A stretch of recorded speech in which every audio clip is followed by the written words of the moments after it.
Hello friends, welcome to Prajna's corner. So இப்போ இருக்கிற சுச்சுவேஷனில் வந்து எல்லாருக்கும் நிறைய வேலை இருக்கும். ஸோ நிறைய டைம் ஸ்பெண்ட் பண்ணி உங்களால் குக் பண்ண முடியாது. அப்படி குக் பண்ணாலும் ஏதாவது வெரைட்டி ரைஸ் அந்த மாதிரி அர்ஜென்ட்டுக்கு செய்வீங்க. ஸோ அந்த மாதிரியெல்லாம் இல்லாமல் உங்களுக்கு ஹெல்த்தியான குழம்பு, ரசம் இந்த மாதிரி உங்கள் குழந்தைங்களுக்கு பிடிச்ச மாதிரி, அதுவும் ரொம்ப டைம் எடுத்துக்காமல் செய்கிறது எப்படின்னு தான் நான் உங்களுக்கு இன்றைக்கி சொல்லிக் கொடுக்க வந்திருக்கேன். வீடியோக்குள்ளே போகலாமா ஃப்ரெண்ட்ஸ்?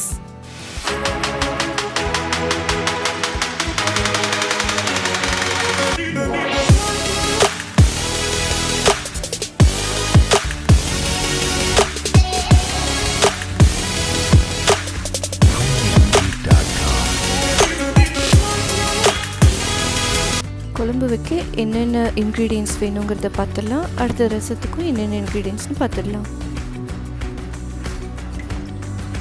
இப்போ ஃபஸ்ட்டு குழம்பு வைக்கிறதுக்கு இதில் 3/4 டம்ளர் துவரம் பருப்பு எடுத்திருக்கேன்.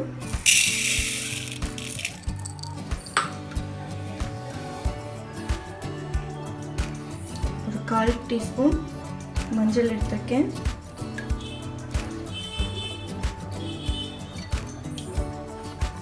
இது மூழ்கிற அளவுக்கு தண்ணி விட்டுக்கணும்.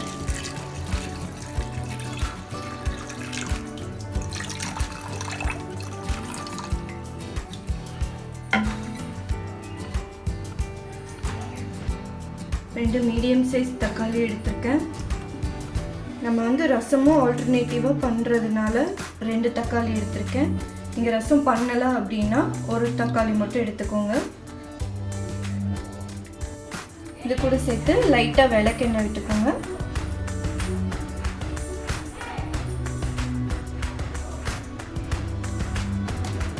ஸ்டவ் பற்ற வச்சு அடுப்பில் வச்சுட்டு 3 விசில் விடணும்.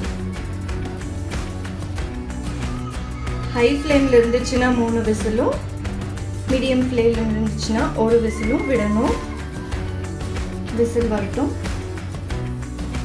இந்த விசில் வரதுக்கு வெயிட் பண்ணுற டைமில் நம்ம என்ன பண்ணிடலான்னா, ஒரு நெல்லிக்காய் அளவுக்கு புளி எடுத்து ஊற வச்சுருக்கேன்.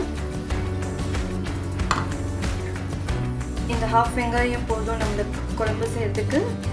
ஸோ இந்த வெங்காயம், 2 பச்சை மிளகாய், கொஞ்சம் கருவேப்பிலை எடுத்து வச்சுருக்கேன், கொஞ்சம் கொத்தமல்லி எடுத்து வச்சுருக்கேன். ஸோ இன்றைக்கி நம்ம வெண்டைக்காய் குழம்பு செய்ய போகிறதுனால ஒரு 6 வெண்டைக்காய் எடுத்து வச்சுருக்கேன். ஸோ இந்த விசில் வர்றதுக்கு நம்ம கொடுக்குற டைமில் இந்த 3 மட்டும் நம்ம கட் பண்ணி எடுத்து வச்சிடணும்.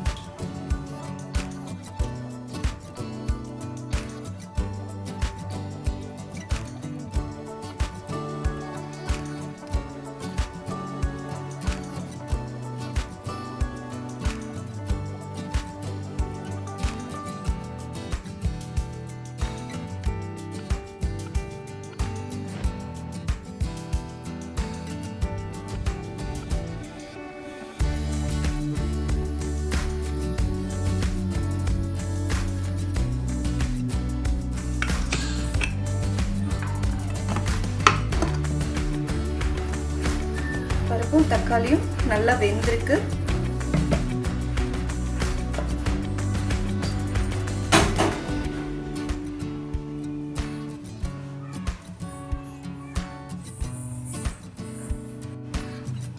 நம்ம ரசமும் கூட சேர்ந்து வைக்கிறதுனால கொஞ்சம் பருப்பும் இந்த தண்ணியும் நம்ம ரசத்துக்கு எடுத்து வச்சுக்கலாம்.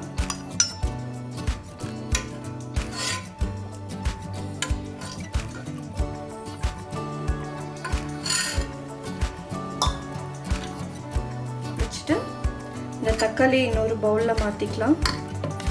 இந்த தக்காளியை கரைச்சி எடுக்கிற தண்ணி தான் நம்ம இந்த வெண்டைக்காய் குழம்புக்கும் ரசத்துக்கும் யூஸ் பண்ண போகிறோம். ஸோ இது கொஞ்சம் ஆறட்டும், தனியாக வச்சிடலாம். ஒரு 3 டேபிள் ஸ்பூன் ஆயில் விட்டுக்கிறேன். நமக்கு வந்து நிறைய ஆயில் விட்டுருந்தால் தான் இந்த வெண்டைக்காய் வந்து நல்லா வணங்கும்.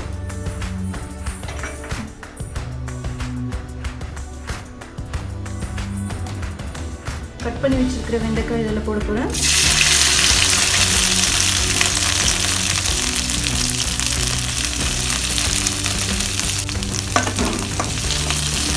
லைட்டாக வணக்கி விட்டுடலாம்.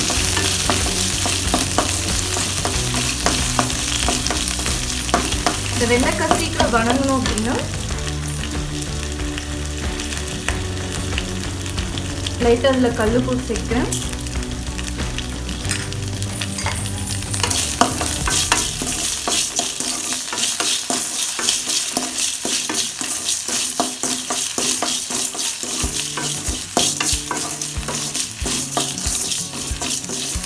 நல்லா வெண்டைக்காய் வந்து ஒரு டார்க் க்ரீனில் நிறம் மாறும். ஓரளவுக்கு இப்படி ஃப்ரெஷ்ஷாக இருக்கிற வெண்டைக்காய் வந்து கொஞ்சம் வாடின மாதிரி ஆகும். அதுதான் வந்து இதோட கன்சிஸ்டன்சி. கொஞ்சம் கொஞ்சமாக தண்ணி விட்டு இந்த தக்காளியை கரைச்சி குழம்புக்கும் ரசத்துக்கும் மாற்றி மாற்றி ஊற்றி வைக்கணும். ஸோ ஃபர்ஸ்ட் வந்து லைட்டாக தக்காளி இருக்கிற மாதிரி இருக்கும். அதில் வந்து ஒரு முக்கால்வாசி இதில் ஊற்றிட்டு கொஞ்சம் இந்த பருப்புக்குள்ளே சேர்த்துடணும். அகெயின் இந்த மாதிரி ஒரு 3 டைம்ஸ் வரும் நம்மளுக்கு. அந்த தக்காளியோட எசன்ஸ் எல்லாம் வந்து ஃபுல்லாக நம்மளுக்கு குழம்புலையும் ரசத்துலையும் சேர்க்குறதுக்கு ஒரு 3 டைம்ஸ் போல் ஆகும். ஸோ ஃபஸ்ட் ரசத்துக்கும் தென் கொஞ்சம் குழம்புக்கும். 3rd டைம் வர்றது வந்து ஓரளவுக்கு கொஞ்சம் லைட்டாக இருக்கும். அதில் வந்து ஃபுல்லாக வந்து ரசத்துக்கும்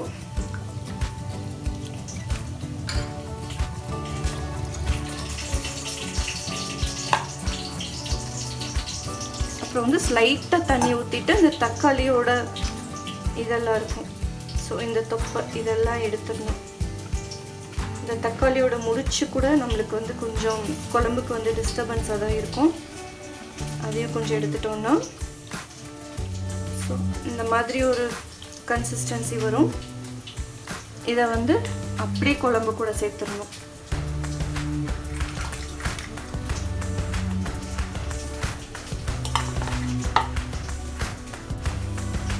ஸோ ஒரு கன்ஃபியூஷனுமே வேண்டாம். இது வந்து குழம்பு, இது வந்து ரசம். ஸோ இதுக்கு உண்டான மசாலாலாம் என்னென்னு நம்ம இப்போ சேர்த்துடலாம். இது வந்து மஞ்சள் தூள். ஆல்ரெடி நம்ம குழம்புக்கு சேர்த்துட்டதுனால ரசத்துக்கு மட்டும் சேர்க்குறோம். இது வந்து ரசப்பொடி. ஒரு இவ்வளோ ரசத்துக்கு சேர்த்துக்கிறோம்.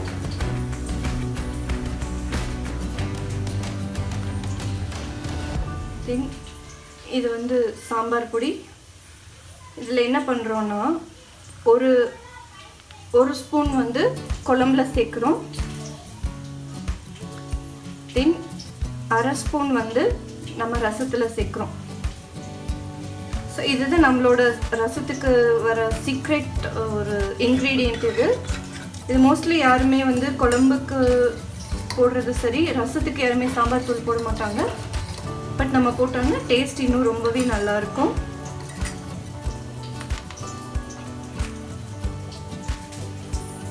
கொஞ்சம் மிளகாய் தூள் இது வந்து குழம்புக்கு சேர்க்குறோம். லைட்டாக ஒரு ஸ்பைசியாகவும் இந்த குழம்போட கலர் வந்து சேஞ்ச் ஆகும். அதுக்காக தான் இந்த மிளகாய் பொடி.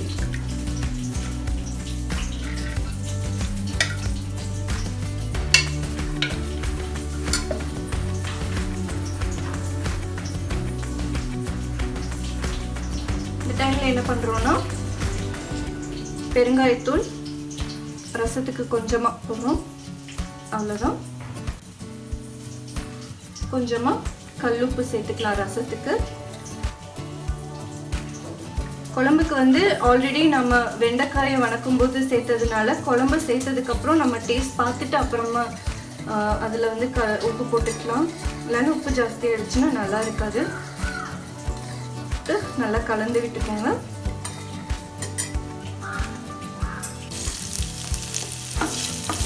ஸோ வெண்டைக்காய் பார்த்தீங்கன்னா நான் சொன்ன கன்சிஸ்டன்சிக்கு வந்துச்சு. உங்களுக்கே நல்லா தெரியும். ஒரு லைட் ப்ரௌன் கலரில் இருக்குது பாருங்கள். ஸோ இந்த ஸ்டேஜில் என்ன பண்ணுறோன்னா நம்ம வந்து ரசத்துக்கு ஊற்றிட்டு அந்த மீதி புளி தண்ணி வச்சுருந்தோம் இல்லையா, அதை வந்து நம்ம இதில் சேர்க்குறோம். சேர்த்துட்டு லைட்டாக இப்படி கலந்து விட்டுடலாம். இந்த புளி தண்ணியிலேயே வந்து இன்னொரு ஹாஃப் பார்ட் வந்து வெந்துடும்.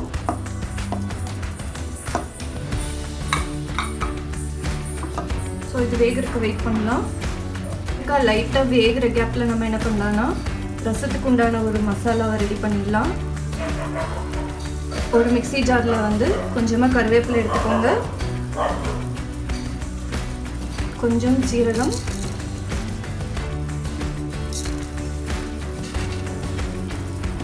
கொஞ்சம் மிளகு இது சேர்த்து இது ஒரு நல்ல பவுடர் மாதிரி அரைச்சி எடுத்துக்கோங்க. ஸோ அரைச்சி எடுத்தாச்சு. இதை ரசத்து கூட சேர்த்துடலாம்.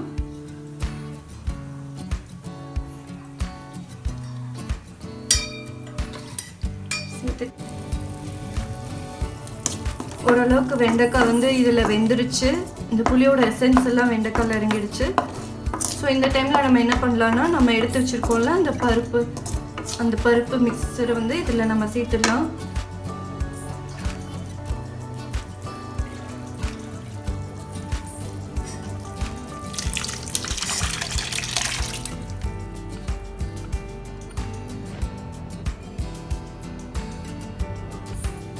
கொஞ்ச நேரம் குழம்பு வந்து மூடி வச்சிடலாம்.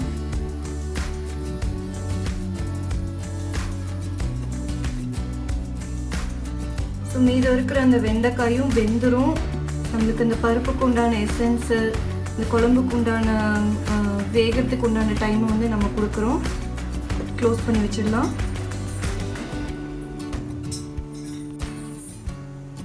ஸோ ரசத்துக்கும் குழம்புக்கும் தாளிக்கிறதுக்கு இன்னொரு வானல் வச்சுருக்கேன். கொஞ்சமாக நம்ம அதில் ஆயில் விட்டுடலாம்.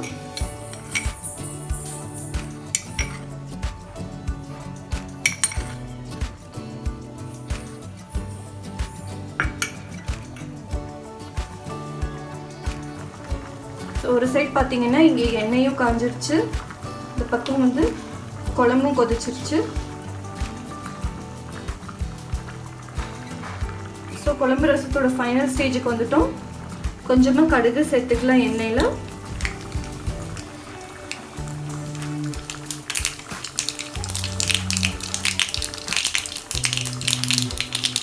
அப்புறம் நம்ம ஆல்ரெடி கட் பண்ணி வச்சிருக்கிற வெங்காயத்தையும் பச்சை மிளகாயும் சேர்த்துக்கலாம்.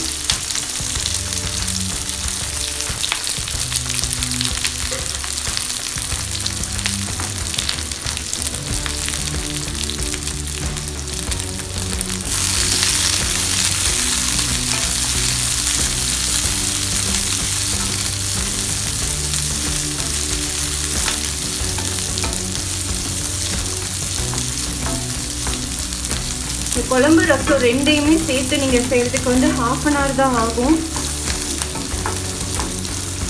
நான் வீடியோக்காக கொஞ்சம் ஸ்லோ டவுன் பண்ணி நான் போட்டிருக்கேன்.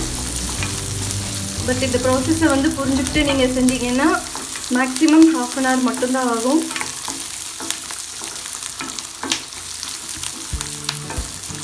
ஒரு 45 மினிட்ஸில் வந்து ரைஸு, பொரியல், குழம்பு, ரசம் இந்த 4மே ஆகிடும்.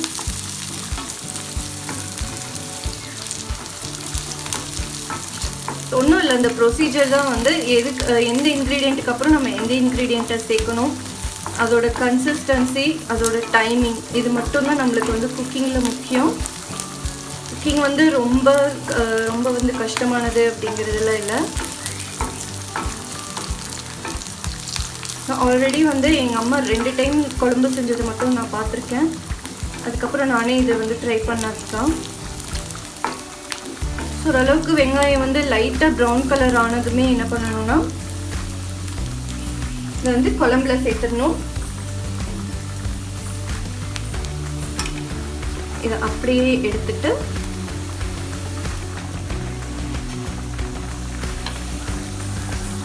குழம்புல நம்ம சேர்த்துடலாம்.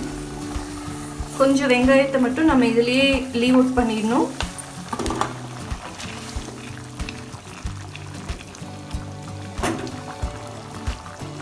அது எதுக்குன்னா நம்ம இதை அப்படியே வந்து ரசத்துக்கு யூஸ் பண்ண போகிறோம்.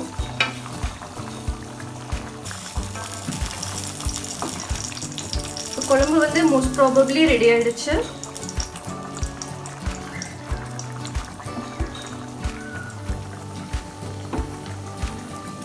இப்போ ரசம்.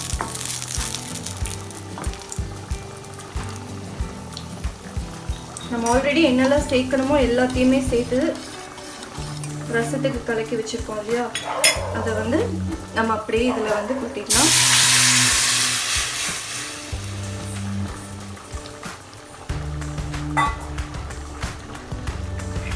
ஸோ இந்த ரசத்துலேயும் என்ன விஷயம் அப்படின்னா, ரொம்ப கொதிச்சிடக்கூடாது.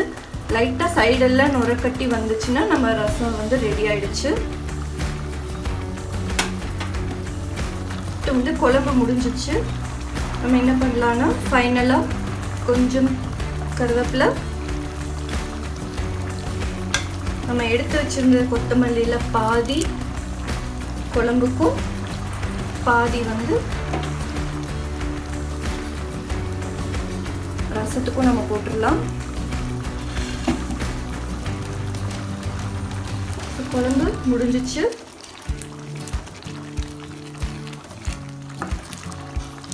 பார்த்தீங்கன்னா தெரியும், நம்ம வந்து எடுத்து வச்சிருந்த வெண்டைக்காய் நல்லா வெந்துருச்சு. ஸோ லைட்டாக பருப்பு வந்து பாதி மசிஞ்சும் பாதி மசியாமையும் இருக்குது. நம்ம ஃபைனலாக தாளித்து கொட்டின வெங்காயம் கூட நல்லாவே இது கூட சேர்ந்து வெந்திருக்கு. ஸோ குழம்பு முடிஞ்சிச்சு நம்மளுக்கு. இந்த சைடு பார்த்தீங்கன்னா ரசமும் நல்லா நுரைச்சி வந்துருச்சு கொதிக்காத ஸ்டேஜில். ஸோ இதையும் நம்ம ஆஃப் பண்ணிடலாம். ஸோ ரசத்தோட ஃபைனல் ஸ்டேஜ் என்னென்னா, 4 பல்லு பூண்டை வந்து தட்டி எடுத்திருக்கேன். அதை நான் இங்கே இதுக்குள்ளே போட்டுட்டு லைட்டாக கொதி விட்ட இந்த ரசத்தை வந்து நம்ம இதோட சேர்த்துடலாம். சேர்த்துட்டு கையோடு செஞ்சு வச்சுருக்கிற குழம்பையும் இன்னொரு பாத்திரத்தில் ட்ரான்ஸ்ஃபர் பண்ணிக்கோங்க. அவ்வளோதான் ஃப்ரெண்ட்ஸ், குழம்பு ரசமும் வைக்கிறது அவ்வளோ ஒரு பெரிய விஷயமே இல்லை. கற்றுக்கிட்டோன்னா எதுவுமே ஈஸி தான். ஸோ இந்த வீடியோ உங்களுக்கு யூஸ்ஃபுல்லாகவும் பிடிச்சிருக்கும்னு நான் நினைக்கிறேன். ஸோ மறக்காமல் பிரஜ்னாஸ் கார்னர் சேனலை சப்ஸ்கிரைப் பண்ணுங்கள், லைக் பண்ணுங்கள், ஷேர் பண்ணுங்கள். அடுத்து உங்களுக்கு எந்த மாதிரி வீடியோஸ் வேணும்னு கமெண்ட் பண்ணுங்கள். தேங்க்ஸ் ஃபார் வாட்சிங்.